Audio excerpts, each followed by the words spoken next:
Perché au sommet des rochers, vit l'animal le plus discret des rocheuses. Sa présence est attestée par les meules de foin sous les rochers. C'est là que les pikas récoltaient l'herbe pour l'hiver. Ce qui file à toute allure sur les rochers, c'est une de ces petites boules grises propriétaires de ces meules de foin. Un pika ou lièvre siffleur. Leur cri territorial bref et strident a donné à ces animaux le nom de lièvre siffleur. Et en effet, ces habitants gris des rochers sont de la même famille que les lièvres.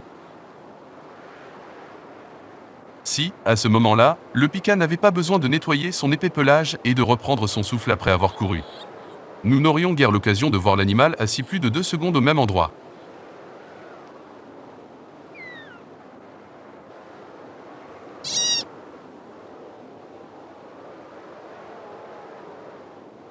Et c'est reparti, au rythme du pika, tantôt au-dessus, tantôt en dessous des rochers.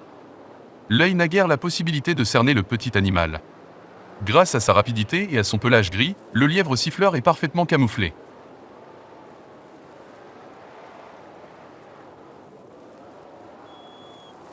En automne, le temps presse pour les pikas.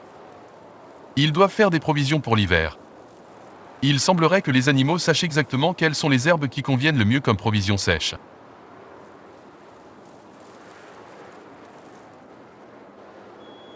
Le pika tient habilement la verdure dans sa bouche. Avec de petits sauts et des pas chaloupés, le petit animal retourne en vitesse à son abri. Comment les lièvres siffleurs parviennent-ils à se déplacer aussi rapidement sur ce terrain miné, sans trébucher malgré leurs minuscules pattes, restera toujours un mystère pour nous.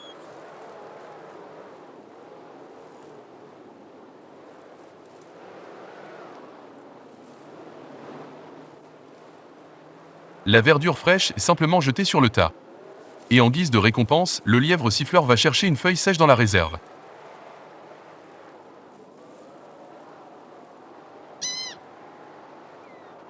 Le cri s'adresse au voisin pour lui faire bien comprendre que cette réserve n'appartient qu'à lui.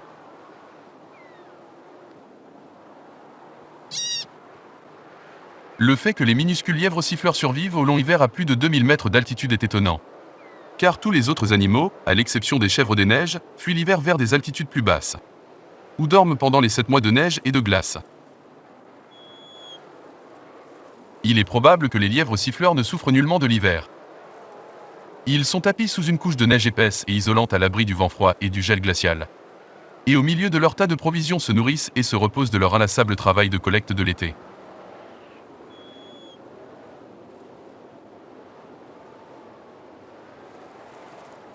Sur les versants nord, la première neige est déjà partiellement tombée. Le lièvre siffleur vient ici pour manger les herbes juteuses, qui ont été desséchées par le soleil estival des mois précédents. Et il semble que le lièvre siffleur aura suffisamment de nourriture sèche pour les prochains mois.